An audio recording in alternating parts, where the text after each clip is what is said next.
Hello, everyone, and welcome to Trending, a show all about the diverse things happening right here in the city of West Hollywood. I'm Tracy Savage, and today we are talking about how the city operates and how you can get involved. The city of West Hollywood, of course, has a very active city council, but West Hollywood also has more than a dozen advisory boards and commissions that help keep this city moving forward. And many of those boards and commissions have vacancies right now. It's a great way for you to get involved and have a voice right here in the city of West Hollywood. And joining me today here on Trending, our City of West Hollywood City Clerk, Yvonne Quarker, and Assistant City Clerk, Melissa Crowder. And I want to thank you both so much for being here today. And I'm hoping you can help sort of sort out these boards and commissions for us. Thanks for having us. My pleasure. So, Yvonne, I want to start with you.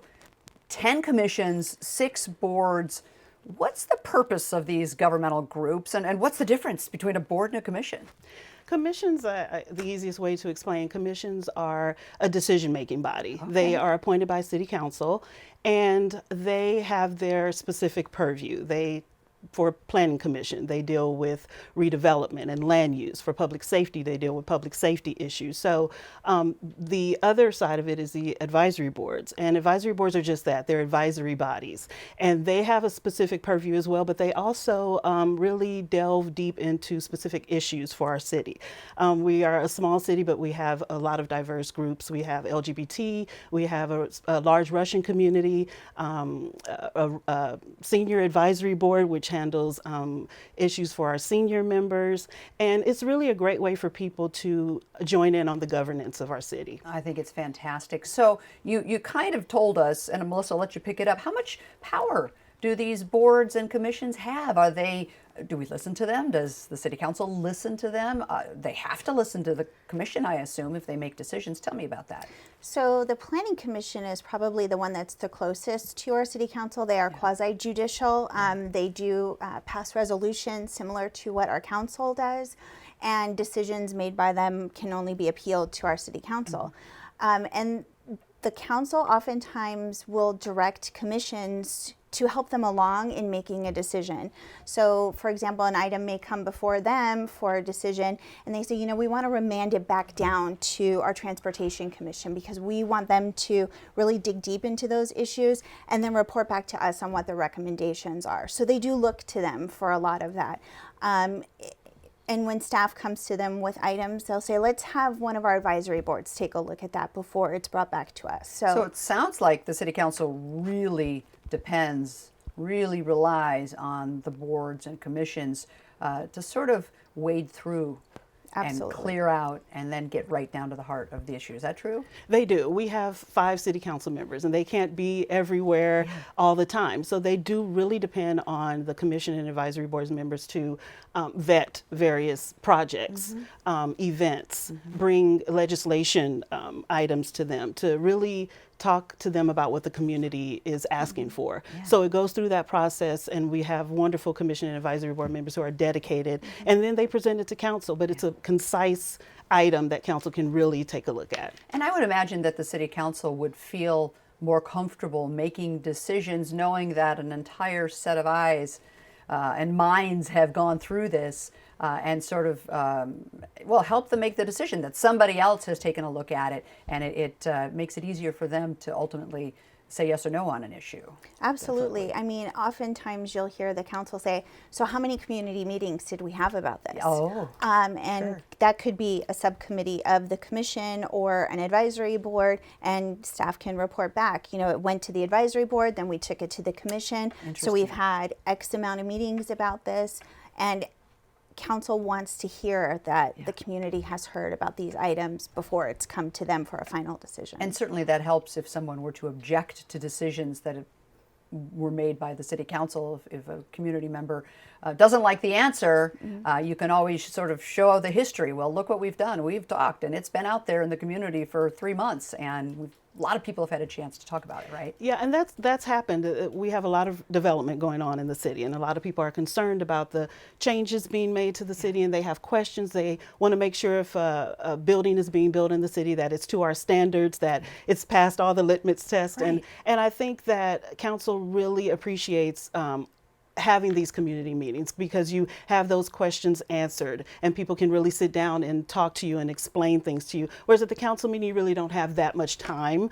But for community meetings or advisory board meetings, there is time to really dig deep into the project and talk about options and changes, and it really works. So we know that they are of huge value to the city of West Hollywood. So if someone wants to get involved, how do you go about getting on an advisory board or a commission? Melissa, what do you think? How do you do this? What's the process? Well, first you have to apply. Yeah. And we have our applications, and all of the current vacancies are listed on our website.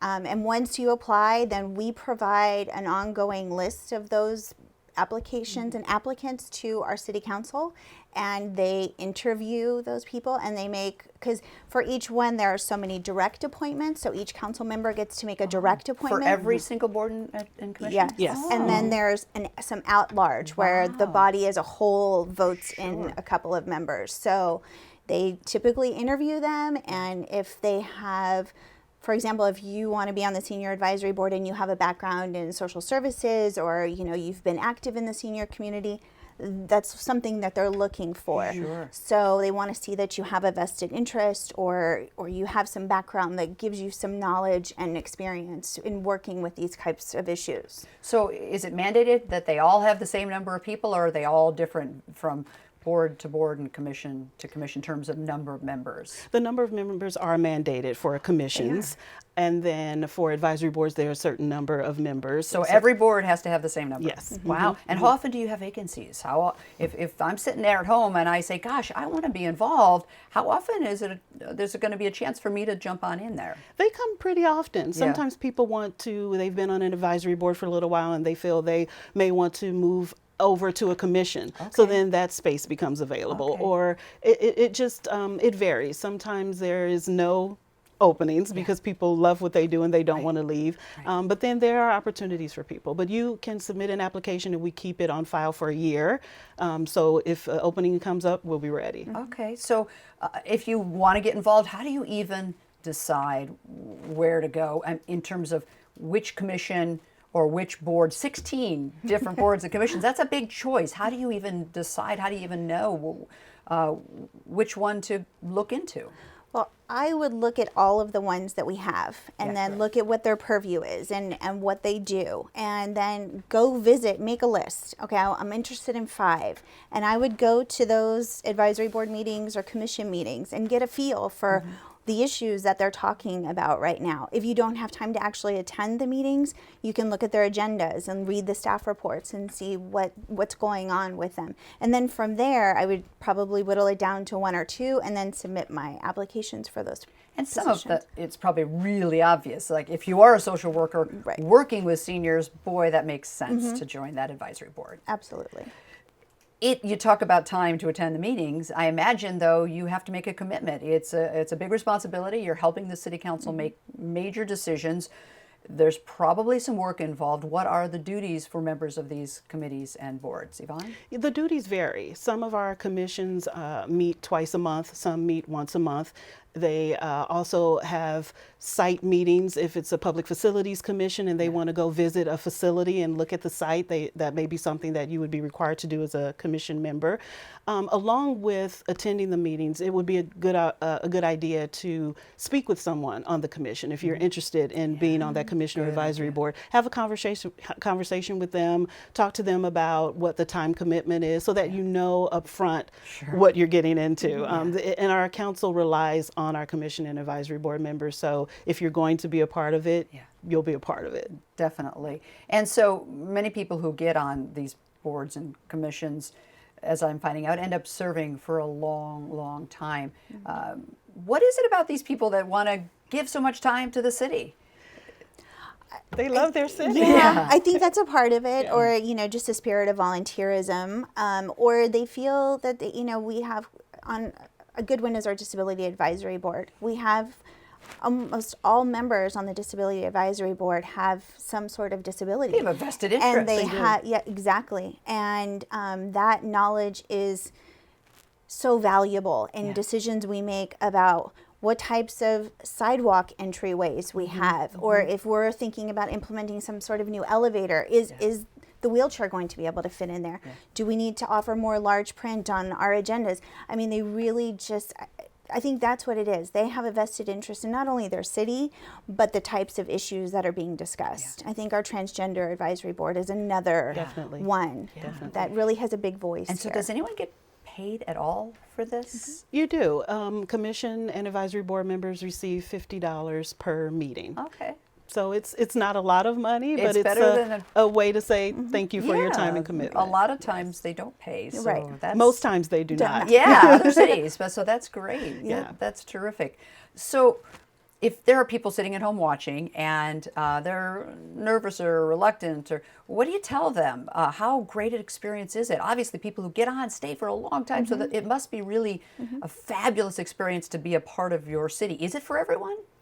It may not be for everyone, but because we have so many commission and advisory boards, there is room for everyone. No matter if you want to be involved in just a little bit or you want to be involved in a lot. There's space for you here. Yeah. And again, how valuable are these boards and commissions for the city? How important is it that the city has this, that decisions are bounced off these commissions and these advisory boards before they make the decision? Where would the city be without them? Right. Well, because, you know, if you want as many voices as possible making decisions for a city, I think that's why you need them. So it's not just the few making a choice for the many, you know, there's an opportunity to vet all of these issues, because we may be a small city, but we have a lot going on. Yes, we do. We really do. And from the west side to the east side to the middle, there's just a ton of things that the city talks about and does for its community and to make this community better. And so the more voices you have, the better. And do you feel like people who are part of these commissions and boards feel like they're making a difference? They do. Yeah. They do. I They think so, they see right? the fruit of their labor often. Sure.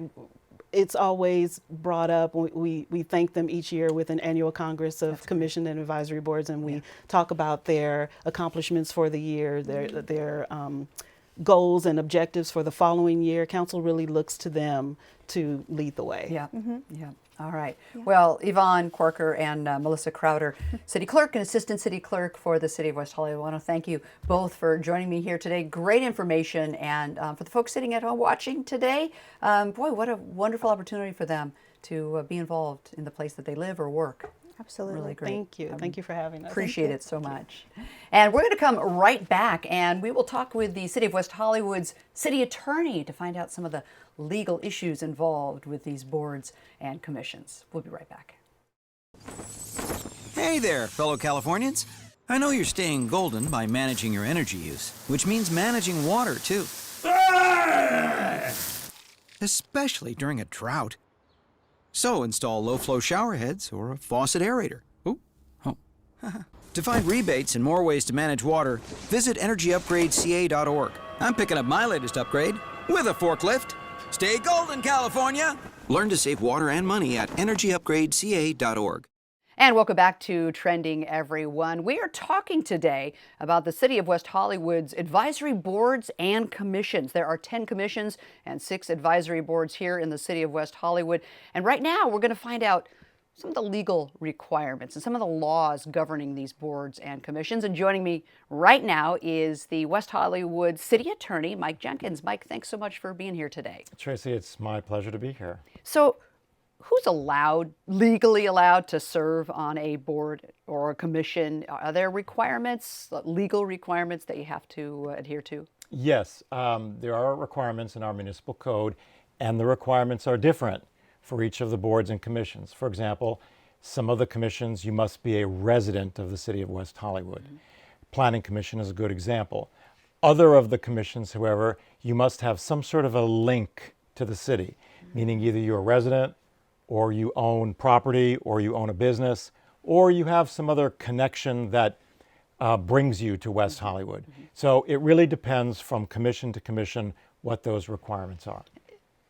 I'm curious why wouldn't it just be a blanket rule for everything? Are there some because you want to draw in people that maybe don't live here? Well, it's an interesting question because most cities require that members of their advisory boards and commissions be residents. Yeah. And we confronted that issue many years ago. And the feeling of the city council was that we're a little bit different as a city. We have such a large daytime population. We attract people into the city who have interests here, who don't necessarily live here. And the thought was, why not enable us to get the kind of expertise that non-residents may be able to offer if they are people who have some real A vested interest. reason to be here. A vested interest. Sure. A business owner who might run a business right in the heart of West Hollywood and happens to live in Santa Monica is going to want to have a little bit of input, or at least be around as decisions are being made that impacts that person's business. Exactly. Interesting. So, some qualifications, some specifics. How about getting people off the board? Are there laws or requirements? What do you want to do? What do you have to do if there's somebody on a commission or a board that's just not doing the job, or perhaps might be using it to their own personal needs? Can you boot somebody off? Right. Well, it doesn't happen very often, Yeah. which is a good thing. Yeah. And we obviously don't want it to happen very often. Yeah. But first, there's an automatic removal if a board or commission member doesn't show up to meetings. So if they don't show up to a certain number of meetings, then they're automatically vacating their seat. And the idea there, of course, is we want them to show up. We want them to participate. Right. So there's that. But And otherwise, it's not like these meetings are meeting every single day. I mean, you might go once a month. once so, a month for a lot of them. Right. Yeah, twice a month at most. Right. So if you're not showing up, then you need to move on. Exactly.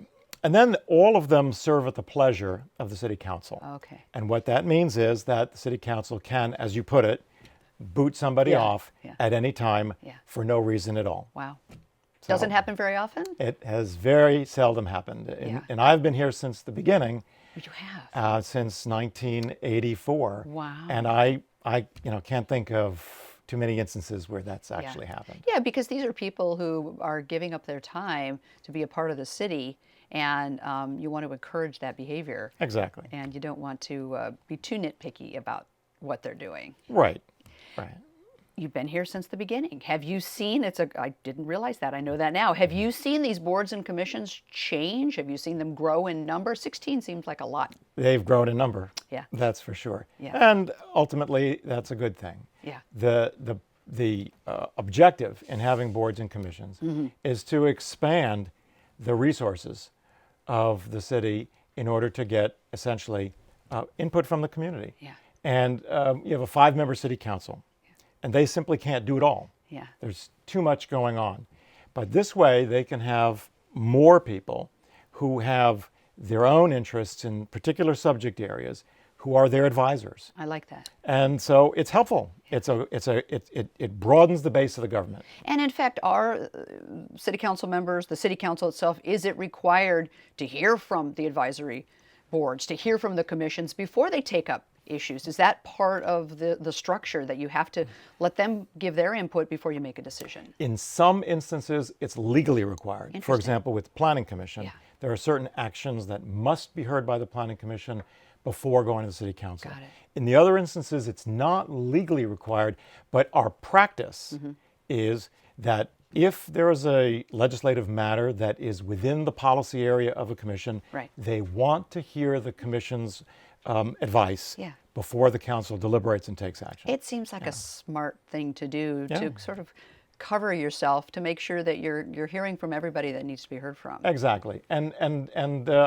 if you don't, why have the commission? That's right. Right. So does the commission or the advisory board, either one, have more power, have more legal say, or it just depends on what topic they're involved in? Yes, they do. Actually, the Planning Commission has certain functions that are dictated by state law. Okay. And they do have the power to make final decisions Wow. in some areas. Yeah. Now, those decisions can be appealed to the City Council. Okay. But if they're not appealed, they are final, and Wow. they represent the actions of the City of West Hollywood. The Rent Stabilization Commission makes decisions that are not appealable. They are final decisions. That's a lot of power. And that's a lot of power. Wow. Right. The rest of the commissions and the boards, what they do is make recommendations to the City Council. Okay. Well, boy, that clears Yeah. that up. So if I want to just attend a meeting. I don't necessarily know if I have the time, but I want to attend these meetings because I want to be a part of the city. Am I allowed to just walk into any meeting at any time because they're going on all the time? Do I have the ability to do that? Am I legally allowed to do that? Absolutely. Yeah. All of the board and commission meetings are open to the public. Wow. The public is welcome on every agenda. There is a place where members of the public can offer comments for about 3 minutes Yeah. on the subject matter of that commission or board's jurisdiction. Right, you keep it focused. You don't Keep it have focused. people getting up there complaining about something that's not related to the current topic. Exactly, but they are all open to the public. Yeah. Closed meetings are allowed under very limited circumstances. Generally speaking, that is limited to the city council. And I'm not aware of any circumstance Yeah. where a board or commission has met behind closed doors. Right, right. And so the Brown Act forces these meetings to be public, correct? That is right. The Brown Act is the state's transparency or open government law, sunshine law. Right. It's been around since the 1950s, and its purpose is to require that, with few exceptions, public governmental decision-making is made in the open in front of the people. It's a state law, so if I were to walk into a meeting and they tried to stop me, I could just say, wait a second, we have the Brown Act here in California, and I am legally allowed to be here. That's exactly right. Yeah, so that's got some teeth in it. You've got some power behind you. Don't be intimidated. That's right, absolutely. And a lot of people, interestingly enough, who are interested in government are aware of the Brown Act Sure. and are familiar with the Brown Yeah. Act, and they know it's there, Yeah. and they know that their government agencies have to have meetings that are open to the public. Right. Are the advisory boards and the commissions required by law to post meeting times in advance of the meetings, locations, et cetera, make them available so that in other words, they don't just spring them on us? Is there a week that they have to let us know, or the night before? How much notice do they have to give the public? Yes, and that's also governed by the Brown Act. And that's something that evolved over time. Okay. The Brown Act, as I said, was first enacted in the 50s. The legislation was sponsored by a state legislator named Ralph M. Brown. Did not know that. Who, along with the League of California Cities, put together the act in response to a kind of a muckraking Yeah. series of articles, I believe in the Los Angeles Times, that found that many government agencies were meeting privately, Yeah. or meeting behind closed doors. Or calling a meeting at 10 for 10:30. Exactly. And you can't get there. That's right. So in 1993, the act was amended in a very significant way. Yeah. And I was involved in that process. You were? Oh yeah. Wow. Very actively. We got the right person here to talk about this, actually the do. expert on this. On behalf of the League of Cities. Oh, I love it. And one of the things that, one of the amendments was to require 72 hours notice Okay. for the posting of an agenda for a regular meeting. Okay. So we post those agendas, hard copy Yeah. in posting places, Okay. and we post it on the city's website. Right, which is the best place for information, right? Because it's all there. Exactly. So people have 72 hours notice of the meeting and an opportunity to look at the agenda. We have something called special meetings, which require 24 hours notice. Okay. Those don't happen very often. Yeah. You have to have a real need Yeah. to meet Yeah. A A in tsunami between is meetings. coming to West Hollywood, and we got to figure out how to deal with it. Exactly. Something really special. City Council occasionally does it. I can't think of a circumstance where boards and commissions need to have a special meeting. Yeah. So legal requirements for board members themselves or commission members themselves. Do they take an oath? Do they make a promise to uphold the standards and the ethics? What are the legal requirements of these members who become a part of these boards and commissions? Not many, really. Yeah. We do have a code of conduct Yeah. that governs them, Yeah. and which, basically teaches them that they're not to represent, that they have any authority individually within Don't let the it go to your city. head. Right. You don't want somebody doing a traffic stop Yeah. and saying, well, Yeah. I saw you, Yeah. you went through that, Yeah. you blew through that stop sign, and I'm a Sure. planning commissioner. That's right. That's right. Yeah. That's a no-no. We plan to put a stop sign here. I just thought I'd let you know. And Right. Yeah. Okay. So we don't allow that. Gotcha. But it's not the same thing as an elected official. They don't have to take an oath. Right. Do they commit for a certain period of time? No. No. No. No. You could join and 3 months later decide this is not for me. Yes. Yeah, that's not good though. Well, again, that doesn't happen very often. Yeah, yeah. People really enjoy Yeah. what they do Yeah. on these boards and commissions. Sure. They really do. And I've never seen, or Yeah. I can't think of a circumstance where somebody has said after 3 months, I'm done. Sometimes we have people who don't show up. Yeah. And, we don't know why. Yeah. And what do you do? It's Yeah. not that often. Sure. Every election, as I'm interviewing people in the city council chambers, these people have been on boards and commissions for 20, 30 years. Every year they're on multiple. There's really a commitment for people who, it seems to be, in my opinion, for people who want to be on these boards to show up and be a part. It must be a wonderful feeling that you're doing something for your city and for your community. Exactly. And I'd be a lot more worried about vetting candidates for president. Yeah, well, yes. than for a commission. I think so. I think so. But that's a whole other conversation. Yes, it is. Well, Mike Jenkins, I want to thank you so much for joining me here today and giving us your legal background and knowledge. And boy, right there on the Brown Act, which is really interesting and some great information. I really appreciate it. So nice to see you and talk with you today. Well, it's been a pleasure. I've enjoyed it. All right. Thanks. Thank you very much. You bet. Well, that is trending for today. If you have a comment or if you'd like more information or if you have an idea for a trending topic, just leave a message at WehoTV on Facebook or Twitter. You can also email us. Just remember to put #trending in the subject line and we'll get right back to you. I'm Tracy Savage and thanks for watching.